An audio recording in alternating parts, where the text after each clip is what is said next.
Hola, bienvenido al episodio número 7 de esta serie Domain Driven Design en español. En este episodio hablaremos acerca de las entidades y de los agregados y pasaremos de lo que es teoría a código. Antes que comencemos con este tema, me gustaría tomar un espacio para agradecerles y también para explicarles que el por qué me he tomado un tiempo desde el último episodio hasta ahorita. Pretendo continuar con la serie, no me he quedado atrás. Sin embargo, hago esto en mis tiempos libres. Tengo un trabajo y algunas otras cosas pendientes, algunas veces más pesadas que otras, igual que todos nosotros quizás. Así que les agradezco por su paciencia con todo esto. En estos días, sin embargo, en cuanto al trabajo y algo personal, he estado trabajando varios conceptos nuevos y se los comparto. Por ejemplo, he estado comparando los productos de Firebase, que pertenece a Google, y también el de Amplify, que pertenece a Amazon. Dentro del punto de vista de cómo sincronizar datos de una forma real o real-time database synchronization, como le llaman ellos, para utilizar esto ya sea en una aplicación móvil o una website. Me gustaría en un futuro quizás, expandir el conocimiento no solamente para el trabajo, sino que también poder hacer quizás una serie en cuanto a esos temas. También he estado creando una aplicación móvil personal. Y bueno, las fiestas navideñas que se acercan, los holidays de aquí de Estados Unidos, Thanksgiving. Podría seguir, no hay excusas para no seguir en la serie. Solo sepan que les agradezco su paciencia. También gracias por sus comentarios, gracias por estar interactuando con las preguntas. Y créanme, haré más tutoriales incluyendo el tema que me han pedido, el de PopSub, en cuanto a el estilo de comunicación, el estilo arquitectónico PopSub. Muchas gracias, comencemos. Vamos a comenzar definiendo lo que significa entidad, una entidad. Esto basado en el libro que estoy utilizando, Domain Driven Design, por Eric Evans. Tengo varios libros de referencia, pero en este caso, para este ejemplo, voy a utilizar este libro como referencia. Se define así: es un objeto que es definido primariamente por su identidad. Esto nos explica que entonces que hay varios tipos de objetos, ¿verdad? Habíamos hablado anteriormente, creo que es en el episodio número 4, acerca de la diferencia entre entidades y objetos de valor. Bueno, ¿qué hace entonces una entidad que tenga un ID? Prácticamente lo que nos está diciendo acá. Y vamos a usar el ejemplo del cliente, ¿verdad? En el cliente estamos observando que tenemos una entidad que ha sido definida. En este caso digamos que es un GUID, ¿verdad? Pero ¿por qué dice la palabra primariamente es definido por ese ID? Bueno, porque algunas veces hacemos, por ejemplo, búsquedas acerca de ese cliente. Y esa búsqueda podríamos decir, bueno, quiero mostrar al cliente por su ID tal, ¿verdad? Y buscamos ese ID número 1 o ese número de GUID. Pero algunas veces queremos saber si el cliente ya existe o no. Entonces vamos a buscar algo como el nombre, que es único. Pero bueno, un momento, el nombre no es único. Quizás el email y el teléfono sí es algo único. Entonces, en este caso de este ejemplo de entidad, el cliente podría tener los atributos del email y el teléfono en el cliente, porque podemos hacer una búsqueda que podamos identificar el cliente de esta manera, por el email o por el teléfono, ¿verdad? Les quiero comentar algo acerca de otros ejemplos alternativos, pero para definición de entidades, sigamos el ejemplo. Primariamente ID, aunque podríamos también identificar el cliente basados en su email, si es único, o el teléfono. También otra cosa que es característica de las entidades es que es independiente de los atributos.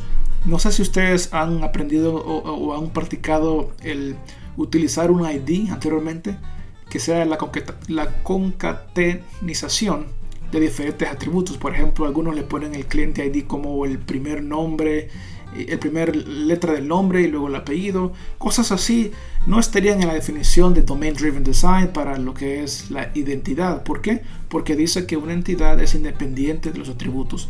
El ID que le demos, en otras palabras, al cliente tiene que ser independiente del nombre, del email, del teléfono. De esta manera, si cambia uno de ellos, el contenido de uno de ellos no afectaría la identidad del cliente. ¿Ok? Luego, no es importante para el usuario. El ID no importa si es uno, si es un GUID, si es una letra de abecedario. No tiene nada que ver con el usuario. Al usuario no le interesa ese número. Entonces, ¿para qué se usa? Bueno, este ID es importante solamente para el contexto del sistema. Por ejemplo, si tenemos otra entidad que también tiene su ID, Pago ID, esta entidad, palabras similares, tiene como referencia el cliente ID. Entonces, en este caso del contexto, estamos viendo que el pago está haciendo referencia a ese mismo cliente ID que definimos en la entidad cliente. Bueno, ahora, ¿qué pasa si el cliente tiene diferentes números de teléfono o varios emails? Que es un caso muy común en la vida real. Entonces, en este caso, esa información no determina el cliente y no debería ir esa información dentro de la entidad cliente. Quizás podríamos tener otra entidad que se llame contacto de clientes. De esta manera tenemos una relación de uno a muchos, donde un cliente puede tener varios contactos de clientes. Y ese contacto de clientes tiene una relación con otra entidad, que se llama tipo de contacto. Este tipo de contacto puede ser teléfono, email, por decir algo, o alguna red social. Y en el contacto de clientes hacemos la relación y decimos, bueno, qué tipo de contacto ese es. Y en el atributo de contacto podríamos poner el valor, es decir, el contenido del email, el número del teléfono. Solo una idea para darles a conocer cómo determinan o identifican los atributos a una entidad. Si los identifica de una forma singular, deberían ir dentro del cliente. Si hay varios, entonces deberían ser extraídos del cliente y puestos en otra entidad por separado. Bueno, y en esta parte he editado el video para hacerlo más corto, así que voy a hacer un voiceover de lo que estoy explicando aquí en estos momentos. Fui a mi GitLab para crear una nueva branch para este episodio número 7, basado en el branch main, para que de esta forma puedan acceder de una forma fácil a lo que estamos cubriendo en este episodio nada más.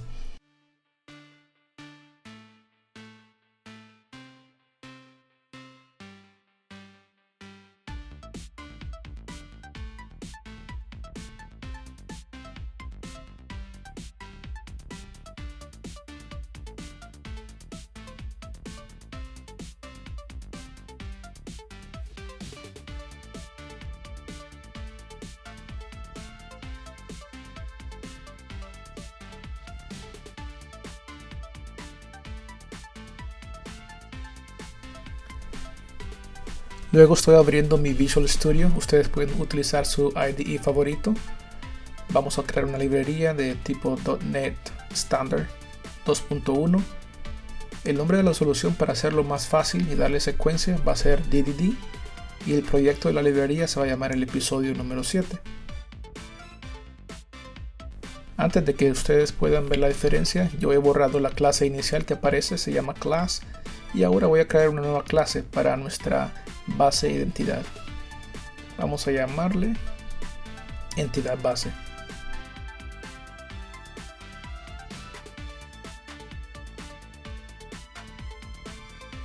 Vamos a convertir esta clase en una clase abstracta para asegurarnos que las demás clases continúan la misma lógica.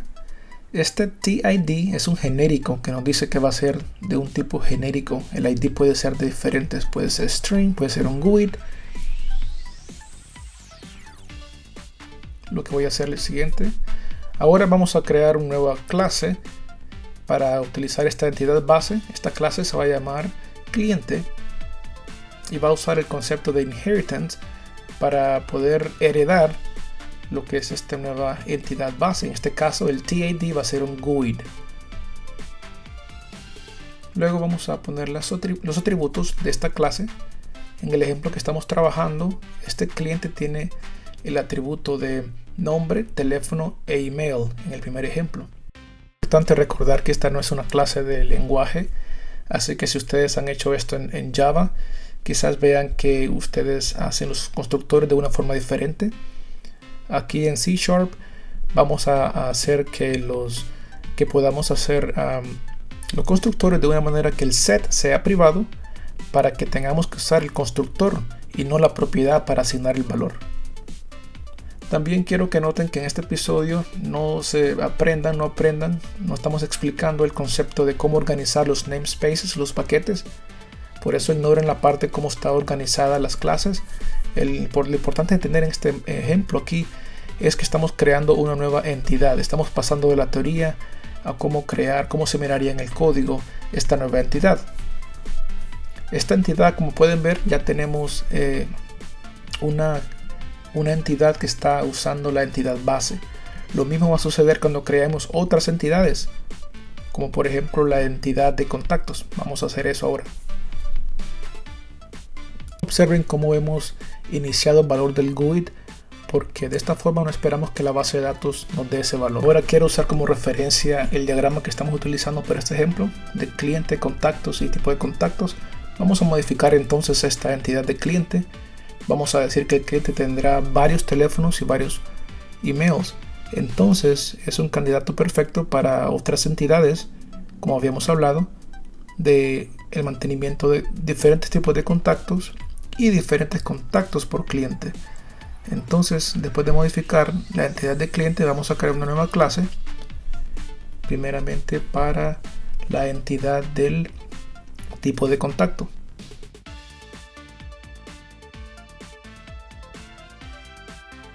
Igual que hicimos con el cliente, vamos a agregar la entidad base. Vamos viendo que esta entidad está siendo usada que esta base está siendo usada en cada nueva entidad. Por eso es que en el episodio anterior, en el 4, ustedes vieron que esta entidad base es un candidato perfecto para otra librería de información común, de lógica común, llamado el Share Kernel, para que no se repita la lógica, ¿verdad? En diferentes lugares vamos a crear entidades. Así que igual acá vamos a utilizar la entidad base de tipo GUID. Y este tipo de contacto tiene el atributo de nombre. Y el ID pues ya es una cosa que viene de la parte de la entidad base. Igual que hicimos anteriormente, estoy creando un constructor que sea la única forma de pasar el atributo del nombre. Este tipo de abstracción es muy buena porque podemos hacer validaciones para este nombre. Digamos, si viene vacía, si viene con un tipo de caracteres que no deseamos. De esta forma no podemos pasar el nombre directamente sin que pongamos algún tipo de lógica. Entonces es lo que están viendo ustedes en pantalla ahorita, como tenemos una forma abstracta para que podamos revisar lo que es el contenido del nombre. Es un ejemplo nada más, una anotación para que les dé una idea, alguna ayuda de por qué o cómo usar constructores. También, si se recuerdan, en el episodio número 4, por si quieren referencia, hay un patrón que yo sigo ahí que utiliza guardias para validar la información. Así que tomen esto como una de las diferentes formas que pueden ustedes validar la información. Luego vamos a crear la otra clase que nos falta, que es la clase de contacto de clientes. Recuerden que un cliente tiene varios contactos. Entonces esto va a definir eso. El tipo de contactos, como siempre, vamos a poner la entidad base. En este caso vamos a seguir la misma lógica de tipo GUID y tendremos la información que da referencia al cliente y que da referencia al tipo de contacto. El contacto se refiere más que todo al valor, ya sea en el caso que el tipo sea un email, el valor va a ser el correo electrónico. En caso que el tipo de contacto ID se refiera a un teléfono, entonces va a contener el contacto, el número del teléfono. Es una manera genérica de mantener esta información. Como pueden observar, la referencia para el cliente ID y el tipo de contacto ID son ambas de tipo GUID. Eso es porque la entidad fue definida con el tipo de entidad base de GUID para cada uno de ellos. Anteriormente hemos hablado de que una entidad anémica es cuando no tiene ninguna otra función o método, solamente los atributos. Esto es para decir, en teoría, si no existe, pues se llama anémico. No digo tienen que tener métodos en sus entidades todo el tiempo. Bueno, ahora vamos a hablar acerca de algo que este libro menciona. Es en cuanto a agregar el comportamiento y también validaciones y otro tipo de lógica a nuestras entidades. La razón por la que tenemos algunos constructores y tenemos atributos privados es para encapsular esa lógica. Es porque precisamente queremos asegurarnos que la información puede ser validada y que sigue cierto tipo de lógica. Eso es lo que vamos a hacer ahorita a continuación. Vamos a hacer primeramente es agregar una nueva librería que se llama Ardalis Guard Clauses, que nos ayuda a validar el tipo de información. Como podrán recordarse, tenemos los constructores que se aseguran que no se pueda cambiar el nombre a menos que sea por medio del constructor. No puedo hacerlo directamente cambiando el nombre, entonces para ello vamos a agregar una lógica que el nombre se pueda cambiar simplemente utilizando el método cambiar nombre, porque de esta forma podemos utilizar una librería como Ardalis para asegurarnos que este nombre no está vacío o no está nulo antes de tomar su valor. De otra forma, daremos un error. Eso es lo que la librería hace. Regresa un error si está nulo o está vacío. Vamos a agregar un comportamiento más. Este será haciendo una función que se llama toString, cuya función es poner el nombre y el valor de cada uno de los atributos de esta entidad, en este caso cliente. De esta forma no estamos haciendo lo que le llaman en inglés hard coding, sino que estamos diciéndole utilizando el nombre de y luego el valor de la propiedad misma. Bueno, y ahora vamos a hablar acerca de los agregados. Y según este libro de Domain Driven Design .NET Core de parte de Alexi, él define, como pueden ver en pantalla, agregado como un objeto padre que tiene objetos hijos. Podemos ver en el ejemplo de aquí abajo que el contacto de clientes tiene objetos hijos. ¿Cuáles son esos objetos hijos? Son el cliente ID y el tipo de contacto. O sea, este tiene relación con estas dos entidades y por eso podría ser, pero vamos a continuar leyendo.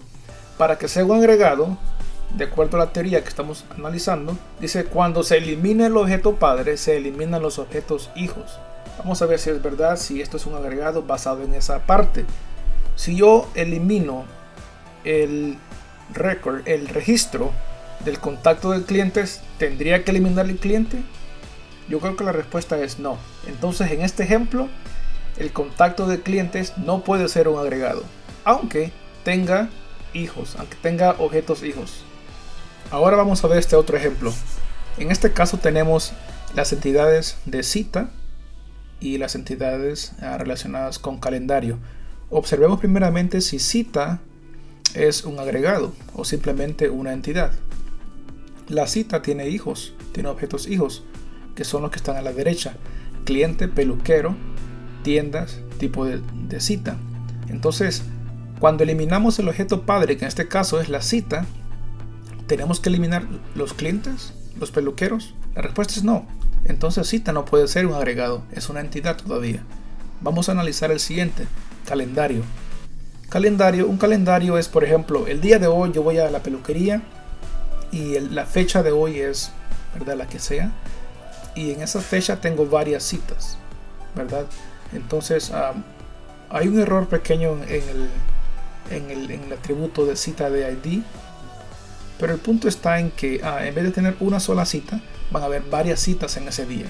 Así que un calendario va a tener varias citas. Ahora, la pregunta aquí es, si yo elimino el calendario, es decir, si en este día no trabajo, por ejemplo, no va a haber ninguna cita, ¿puedo borrar todas las citas de ese día? La respuesta es sí, correctamente. Entonces vemos cómo calendario es un agregado, porque al borrar esa fecha, en particular, si la tienda no abre el domingo, no hay ninguna cita entonces para el domingo. Es un candidato perfecto para un agregado. Otro término a aprender acá sería el agregado de raíz, como se le llama en inglés, aggregate root. Y en este caso, el aggregate root es el calendario, porque es el objeto que es el objeto padre en este tipo de composición, este tipo de relación. Algo más acerca de los agregados de raíz, y esto basado en el libro de Eric Evans, son las siguientes definiciones que vamos a tomar en cuenta. Una de ellas es que es una entidad específica, es decir, el agregado contiene una entidad. Esa entidad se llama en este caso calendario, no es un atributo, es una entidad completa.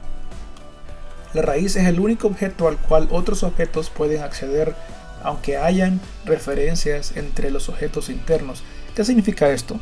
Que, como podemos ver, calendario, si es un agregado, entonces si la aplicación necesita saber acerca del calendario, la única información que puede saber es el del calendario ID, de la cita ID y de la fecha.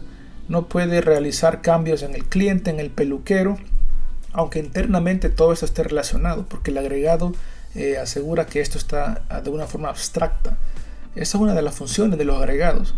¿Qué pasa con las citas? De igual forma, no podemos cambiar la tienda ID, el peluquero asignado a la cita, nada de eso dentro de la entidad cita. La única cosa que podemos utilizar desde afuera del agregado es el aggregate root, la raíz del agregado, que en este caso es el calendario, ¿verdad? De igual forma, en este caso tenemos en el calendario solamente atributos, pero imagínense que tengamos funciones, métodos, como le quieran llamar, dentro del calendario.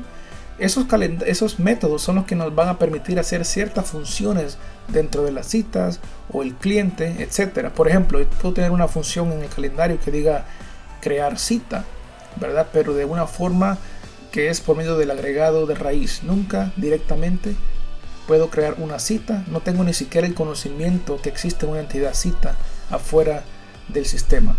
Ahora, tengamos en mente que estamos hablando dentro de este contexto, del contexto del calendario. Puede que tenga otra aplicación con otro contexto, donde ahí quizás el agregado sea el cliente y el cliente se relacione con otras funciones, digamos en el mantenimiento de un cliente. Pero en este caso estamos hablando del bounded context del calendario, o sea, de las citas. Y en este ejemplo, la única información que podemos accesar es la del calendario como raíz. Otra cosa es que las entidades de los objetos hijos solo son distinguibles dentro del agregado, ¿verdad? Es decir, afuera del agregado de raíz no sabremos qué significa el cliente ID, el peluquero ID. Esa información está dentro nada más.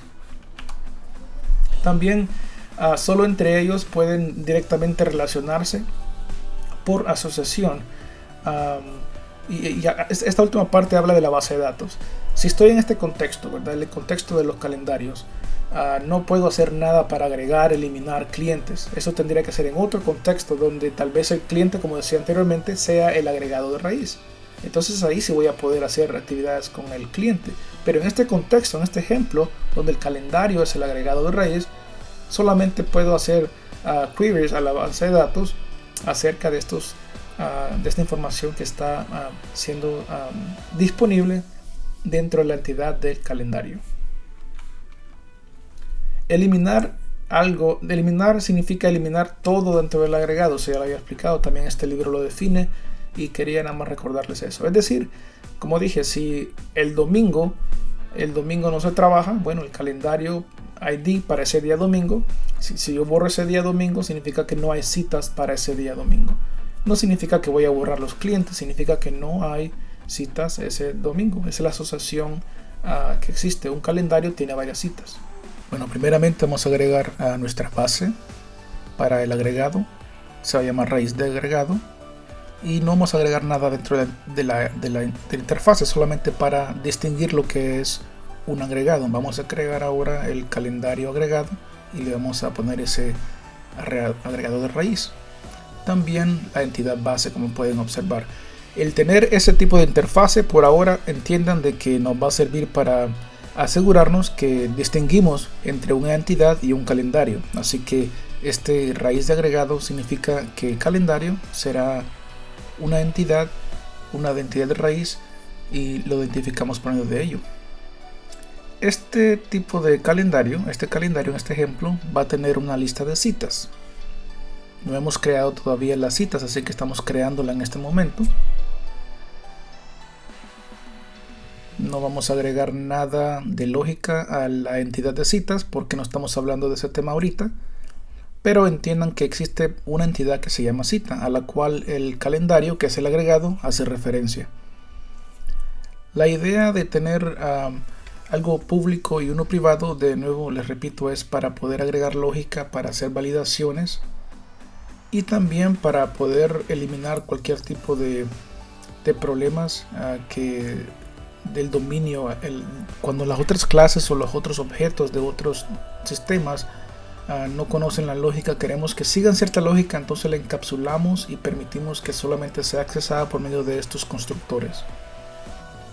Por ejemplo, si queremos interactuar con la cita, estamos creando una función para crear esa cita, pero vean que no existe una forma que directamente se pueda acceder a la cita, sino que solamente por medio de este constructor, por medio de este método en este caso.